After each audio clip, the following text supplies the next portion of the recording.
주 앞에서 쫓아내지 마시며 주의 성령을 내게서 거두지 마소서. 아멘. 할렐루야. 아멘. 우리 옆 사람하고 인사하겠습니다. 하나님은 당신의 아버지이십니다. 하나님은 당신의 아버지이십니다. 믿어지십니까? 아멘. 네. 우리가 살아야 할 모습이라는 제목을 가지고 우리 김래원 전도인 오늘 나오셔서 말씀 전해 주실 때 귀한 은혜 받으실 수 있기를 바랍니다. 아멘.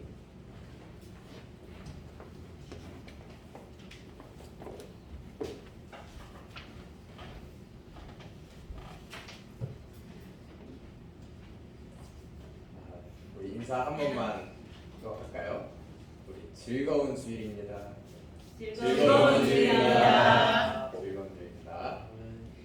우리 오늘 시편 51편 되게 친숙하지 않으신가요? 네. 우리 셀라 찬양단에서도 특송을 했었고 또 이와 관련된 찬양이 아주 많이 있습니다. 이 시의 배경을 다들 알고 계신가요? 모르신가요? 이거는 근데 이미 다들 알고 계세요. 이게 어떤 배경이냐면은 다윗이 죄를 하나 범하죠. 대표적인 거 하나 뭐가 있을까요? 네, 밧세바 우리아의 아내를 빼앗았어요. 근데 우리아도 죽여버렸어요.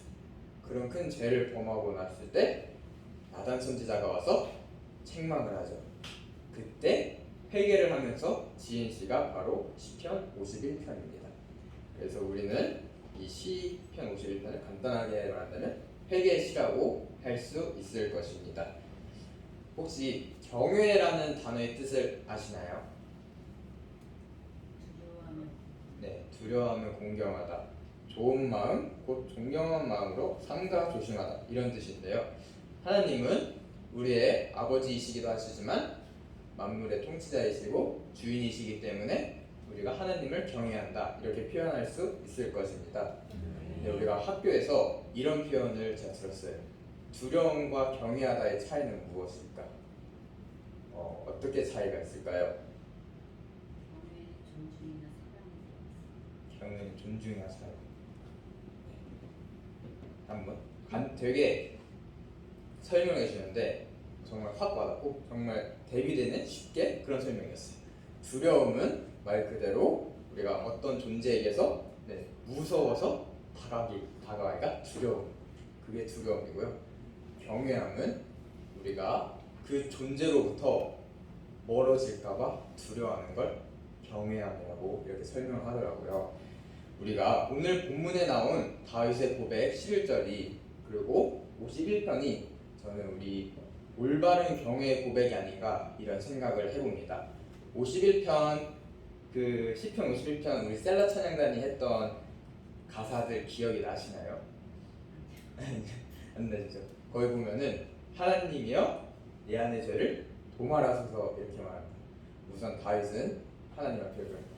하나님 저는 정말 죄인입니다. 저 정말 죄인입니다. 이렇게 말하죠. 내 안에 있는 죄들을 다 사라지게 해주세요. 다 없애주세요.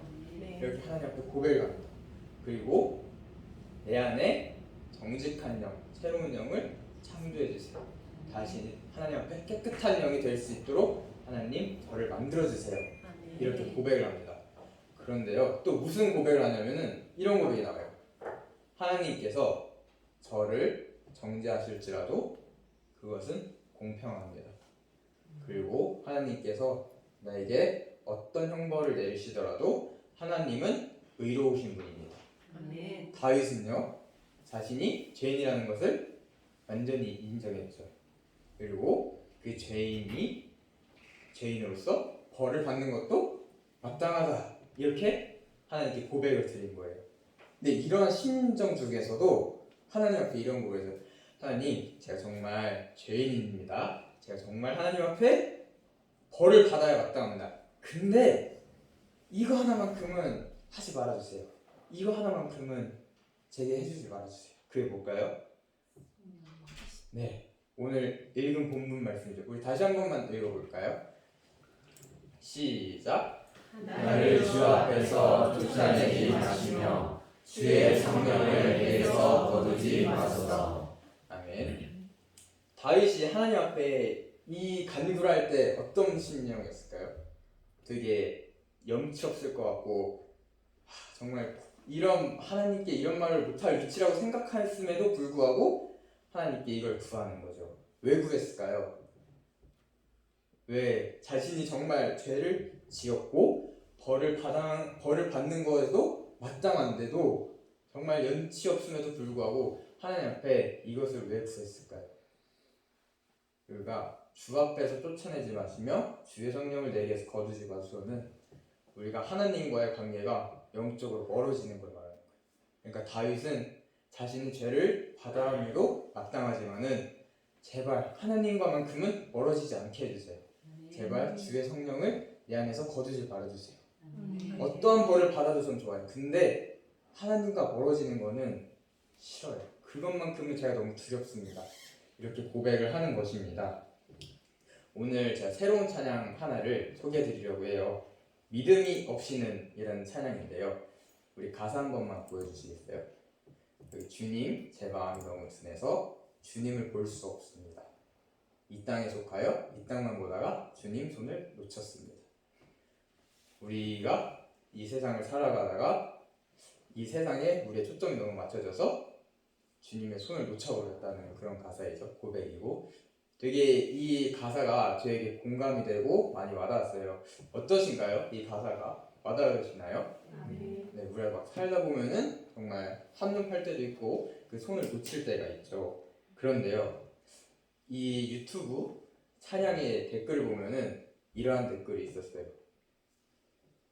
어렸을 때는 엄마 손 하나 놓치면은 그렇게 무서웠는데 주님 손을 놓치면 왜 깨닫지 못했을까요? 이런 댓글이 있더라고요.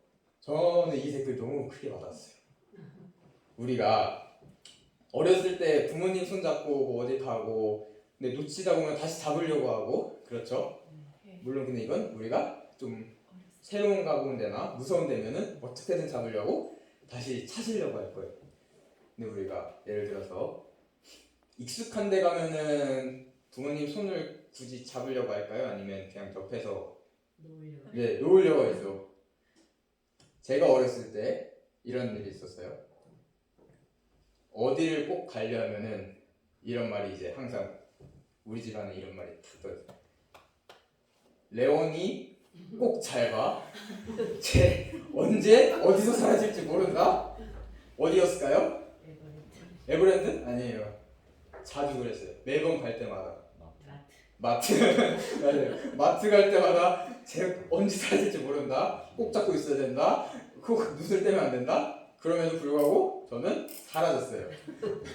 왜일까요? 마트가 익숙하고 편하니까. 그리고 그냥 돌아다니고 싶으니까. 재밌는 게 많잖아요. 우리 목사님께서 이런 예시를 하나 들어주셨죠? 밤바다에 성경이가 손을 잡고 가고 있었다는 예시 기억나시나요? 그때 성경이는 이제 목사님의 손을 잡고 있었으니까 무섭지 않았다. 근데 만약 목사님이 거기서 성경의 손을 잡고 슉 혼자 펴버렸어요. 성경이는 어떻게 할까요? 거기서 혼자 밤바다를 쭉 걸어갈까요? 어떻게 할까요? 목사님을 찾겠죠. 소리 지르겠죠. 다시 손을 붙잡으려고 하겠죠. 그런데 우리가 하나님의 손을 이렇게 못 잡을 때가 있죠. 왜? 우리 삶을 너무 익숙하지 않나요? 우리가 잠깐 하나님의 손을 놓친다고 했을 때 불안함을 과연 느꼈을까요? 제가 마트에서 과연 누군가의 손을 놓았을 때 제가 불안함을 느꼈으니까 이렇게 돌아다녔을까요? 아니겠죠. 우리도 우리의 삶을 살다가 보면은 너무나 익숙할 수가 있고 또 다른 재밌는 요소에 빠질 수 있어요. 그러다 보니까 그 손을 놓쳤는데도 하나님의 손을 놓쳤는데도 깨닫지 못할 때도 있고 불안하지 못할 때도 있어요. 근데 더 나아가서 우리 가끔씩 이럴 때 있잖아요. 내가 하나님과의 관계가 좀 멀어진 상태인 것 같다 느껴지실 때 있죠. 근데도 그 손을 잡으려고 발버둥 치지 않을 때가 있죠. 우리는 오늘 다윗처럼 우리 하나님의 손을 놓치지 않으려고 우리가 그 하나님과의 거리가 멀어질까봐 두려워해야 합니다. 우리가 어렸을 때처럼 그 부모님의 손을 다시 잡기 위해 발버둥 쳤던 것처럼 하나님의 손을 놓치지 않기 위해 꽉 붙잡으시길 바라겠습니다. 아멘. 우리 두 번째는 베드로전서 4장 10절에서 11절 다 같이 읽으시겠습니다. 시작. 각각 은사를 받은 대로 하나님의 여러 가지 은혜를 맡은 선한 성질이 같이 서로 봉사하라. 만일 누가 말하려면 하나님의 말씀을 하는 것 같이 하고, 누가 봉사하려면 하나님이 공급하시는 힘으로 하는 것 같이 하라. 이는 범사의 예수 그리스도로 말미암아 하나님의 영광을 받으시게 하려 함이니, 그에게 영광과 권능이 세세에 무궁하도록 인생이라. 아멘. 두 번째로 우리가 살아가야 할 모습은 여기 10절에 나와 있듯이 선한 청지기의 모습입니다. 우리 청지기는 어떠한 삶을 살죠? 네, 지키고 누구의 뜻대로 살까요? 네, 주인의 뜻대로 사는 거예요. 하나님께서 우리에게 어떤 걸 주셨어요? 각각 개인에게 은사도 주셨고 각 사람에게 알맞는 은혜도 주셨어요. 그러면은 우리는 각각 은사를 받고 은혜를 받은 청지기인 거겠죠? 그런 베드로가 가장 공통적으로 나타나야 될 모습 세 가지를 말하고 있습니다. 첫 번째는 마지막에 있는 서로 10절에 서로 봉사하라. 우리 선한 청지기들은 서로 봉사하는 거예요. 우리 봉사라는 단어는 섬김과 희생이라고 우리가 해석할 수 있는데요. 제가 이곳에서 서 있는 것도 하나님의 은사고 하나님의 은혜인 거죠. 우리 권찰님께서 앞에서 인도해 주신 것도 하나님의 은사고 하나님의 은혜인 거예요. 아멘. 모든 것이 하나님의 은사와 은혜인 걸 우리가 고백해야 돼요. 아멘. 그리고 그걸 어떠한 마음으로 섬김과 희생의 마음으로 서로를 위해서 봉사를 하는 것이 하나님께서 기뻐하시는 선한 청지기의 모습입니다. 아멘. 두 번째는 11절에 무엇을 하든지 하나님이 하시듯이 하는 것입니다. 아멘. 누가 말하려면 하나님의 말씀을 하는 것 같이 하고, 누가 봉사하려면 하나님이 공급하시는 힘으로 하는 것 같이 하라. 우리가 이 구절을 생각했을 때 이걸 생각하셨으면 좋겠어요. 하나님이면 어떻게 하셨을까? 예수님이라면 어떻게 하셨을까? 우리가 누군가를 도와줄 때도 예수님이라면 과연 어떻게 도와주셨을까? 우리가 찬양을 할 때도 과연 하나님이 기뻐 받으신 찬양은 어떻게 드려야 될까? 우리가 언제나 이렇게 했으면 좋겠어요. 우리 안에서 예수님을 닮아가려는 그 마음, 과연 하나님이시라면은 저들에게 어떻게 다가갔을까? 하나님이시라면은 어떠한 마음으로 저들을 위해 봉사하고 섬겼을까?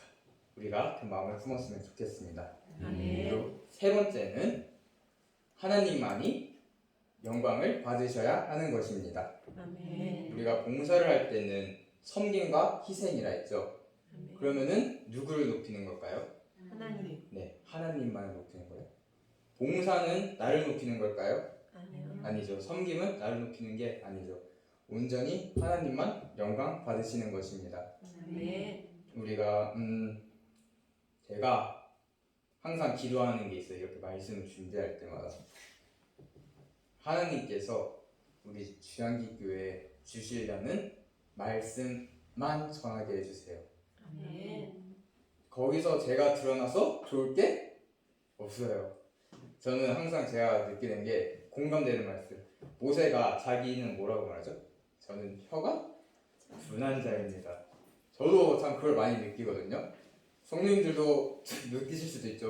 둔하시긴 하네요. 느끼실 수도 있지만 항상 제 혀가 나서서 좋을 게 없어요. 하나님의 말씀만이 드러나야 제가 섬기는 것이고 하나님만 영광 받으시는 것이기 때문입니다. 아멘. 우리가 선한 청지기의 모습으로 살아갈 때 세 가지를 기억하셨으면 좋겠습니다. 우리는 받은 은사, 받은 은혜로 살아가는 것입니다. 아멘. 누구를 위해서? 하나님. 하나님을 위해서. 우리 가사 한 번만 더 띄워주실까요? 믿음이 없이는 같은 찬양인데요. 뒤에 이런 가사가 나와요. 나는 청지기인데 언제부터 내 삶의 주인이 되어버렸는지. 우리 이 고백 자주 하지 않나요? 하나님이 나의 주인이십니다. 아멘. 하나님의 뜻대로 살고 싶습니다. 아멘. 그런데 저도 모르게 내가 청직이 아니라 주인으로 변할 때가 있죠. 우리가 이거를 다시 한번 생각하면서 나는 주인이 아니라 하나님께서 보내주신 그 소명대로 하나님께서 주신 은사와 은혜대로 살아가는 선한 청지기가 되길 소망합니다. 아멘. 마지막은 우리 로마서 8장 14절 다 같이 읽어보실까요? 시작. 무릇 하나님의 영으로 인도함을 받는 사람은 곧 하나님의 아들이라. 아멘. 우리가 이 구절을 다시 말한다면 하나님의 아들은 곧 하나님의 영으로 인도를 받아야 한다. 아멘. 네, 마지막 세 번째는요. 성령으로 인도하심을 받는 삶입니다. 아멘. 우리가 왜 성령님의 인도하신 대로 살아가야 할까요? 제가 요한복음 16장 13절을 읽어드릴게요. 그가 너희를 모든 진리 가운데로 인도하시리니 그가 스스로 말하지 않고 오직 들은 것을 말하며 장래일을 너희에게 알리시리라. 아멘. 성령님은요 우리를 모든 진리 가운데로 인도하신다 하셨어요. 아멘. 그리고 스스로 말하지 않고 들은 것을 말씀하신다 하셨어요. 우리 다시 말하자면은 하나님께서 우리를 향해 세우신 계획과 우리에게 주시고자 하시는 말씀, 그리고 예수님께서 가르쳐 주신 그 모든 말씀을 성령님께서 우리에게 말씀해 주신다는 것입니다. 아멘. 그런데 우리는 이 성령님의 인도하심을 느끼지 못할 때가 좀 있지 않나요? 네. 언제 이제 선택의 기로에 놓였을 때 과연 무엇이 하나님의 뜻일까? 무엇이 하나님의 인도하십니까? 느끼지 못할 때가 있죠. 제가 이거 여쭤본 건 아니고요. 제가 이런 예시를 들었어요. 어떻게 하면 하나님의 음성을 들을 수 있을까요? 이 질문에 이러한 답변이 나왔어요. 만약에 우리 상상해볼까요? 어지럽혀진 방 안에 저희가 다 누워있어요. 이제 누워있는데 갑자기 문이 열리더니만 어머니께서 들어오셔요. 그리고 싹 살펴보고 가시고 한숨 하고 이렇게 나가셨어요. 그러면은 우리는 그 어머니의 마음을 헤아릴 수 있나요? 아니면 헤아리지 못하나요? 무슨 마음이셨을까요? 안타까움. 뭘 원해요? 저한테 치유를 원하시는 거죠. 마찬가지로 우리가 그 귀에 때려박는 그런 음성이 아니더라도 우리의 마음속에 강하게 와닿는 음성이 아니더라도 하나님의 음성은 우리가 그분의 마음을 헤아리는 것입니다. 이렇게 말씀을 해주셨어요. 이것처럼 성령님의 인도하심도 이와 같습니다. 우리가 살다 보면 아까처럼 우리가 하나님이랑 좀 멀어진 것 같은데 이런 생각이 들 때도 있고, 우리가 성경을 좀 읽어야 될 것 같은데 기도 좀 해야 될 것 같은데, 아니면 가다가 저분을 좀 도와드려야 될 것 같은데, 이것처럼 우리가 하나님의 마음을 헤아릴 수도 있는 것이에요. 이것처럼 스쳐 지나간 듯이 이런 생각도 성령님께서 우리에게 주시는 마음일 수 있고 하나님께서 우리에게 주시는 음성일 수도 있다는 것입니다. 아멘. 그런데요, 사실 우리는 우리가 하나님의 마음을 헤아리는 것보다도 A와 B 둘 중 무엇을 선택해야 될까요? 이거에 대한 답변을 더 원할 때가 많죠. 그죠? 하나님께서는 성령님을 통해서 하나님의 마음을 가르쳐 주셨어요. 우리에게 하나님의 마음을 가르쳐 주시는데 우리는 우리의 마음에 하나님의 답을 원할 때가 좀 많죠.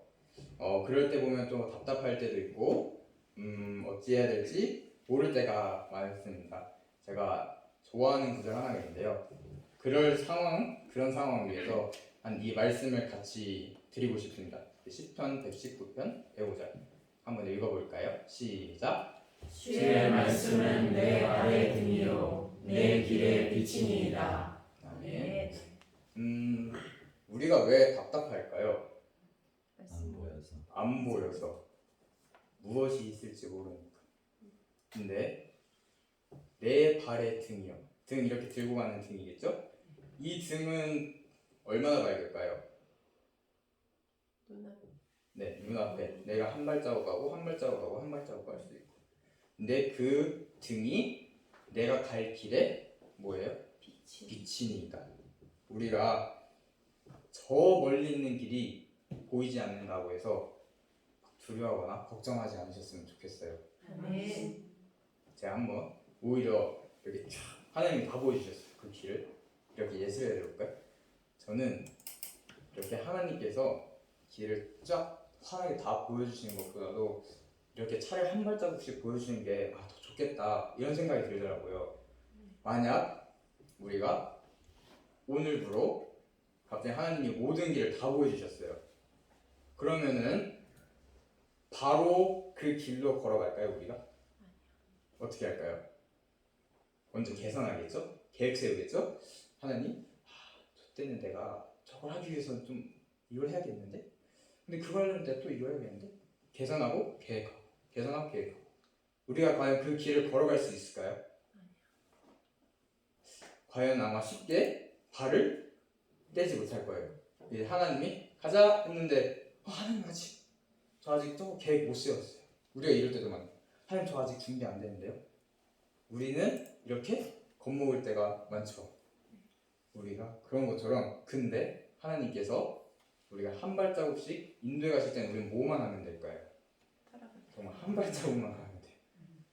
우리는 누굴 믿고 한 발자국 내리는 거예요? 하나님. 맞아요. 우리가 만약에 그 길을 다 보였을 때 우리의 생각대로 하려고 할 때가 많아요. 그게 아니라 우리가 앞에 보이는 그 한 발자국만 갈 때 그게 우리한테 더 좋은 것 같더라고요. 물론 답답할 수 있어요. 안 보이니까. 또 뭐가 튀어나올지 모르니까 무서울 수 있어요. 그런데 저희가 기억해야 될 것은 그 길은 누가 예비하신 거죠? 하나님. 하나님이 예비하신 길이죠. 그럼 그 빛을 통해서 가시는 그분은 누구시에요? 하나님이시죠. 주의 말씀이 내 발의 등이요. 하나님의 말씀이 우리의 길을 비추시니까 우리는 두려워할 것이 없고 뭐만 하면 돼요? 따라가기만. 네, 따라가면 돼요. 한 발자국만 하면 돼요. 우리가 그렇기 때문에 그 한 발자국을 가기 위해서 언제나 성령님의 인도하신 대로 살아가셨으면 좋겠습니다. 아멘. 우리 결론을 맺겠습니다. 우리가 하나님의 자녀로서 살아가면서 총 3가지의 모습을 보았습니다. 첫 번째는 하나님으로부터 멀어지는 것을 두려워하는 거예요. 네, 우리가 어렸을 때 부모님의 손을 놓치지 않으려고 했던 것처럼 우리가 놓쳤을 때는 다시 잡기 위해 발버둥 쳤던 것처럼 하나님의 손을 놓치지 않기 위해 우리가 발버둥 쳤으면 좋겠습니다. 아멘. 그리고 두 번째는 선한 청지기의 모습입니다. 우리 선한 청지기의 모습은 3가지가 있었죠. 첫째는 서로 봉사하는 것. 두 번째는 하나님이 공급하신 것. 곧 하나님이라면 어떻게 하셨을까? 예수님이라면 어떻게 하셨을까? 이 마음을 품고 사셨으면 좋겠습니다. 그리고 세 번째 청지기의 모습은 우리 세 번째 성경 모습은 언제나 하나님께 영광을 돌려야 한다는 것입니다. 우리가 아까 찬양의 가사대로 나는 청지기인데 언제부터 내 삶의 주인이 되었나 우리가 깨달을 때 있을 거예요. 그때 다시 한번 기도해서 하나님께 선한 청지기가 될 수 있게 해달라고 우리 모두가 기도하셨으면 좋겠습니다. 아멘. 마지막으로는 우리가 누구의 인도하신 대로 성령님의 인도하신 대로. 성령님의 인도하신 대로 살아가셨으면 좋겠습니다. 아멘. 그분이 인도하시는 길은 언제나 진리이고 우리가 보이지 않더라도 항상 하나님께서 함께 하시는 길임을 믿으시길 바랍니다. 아멘. 기도하시겠습니다.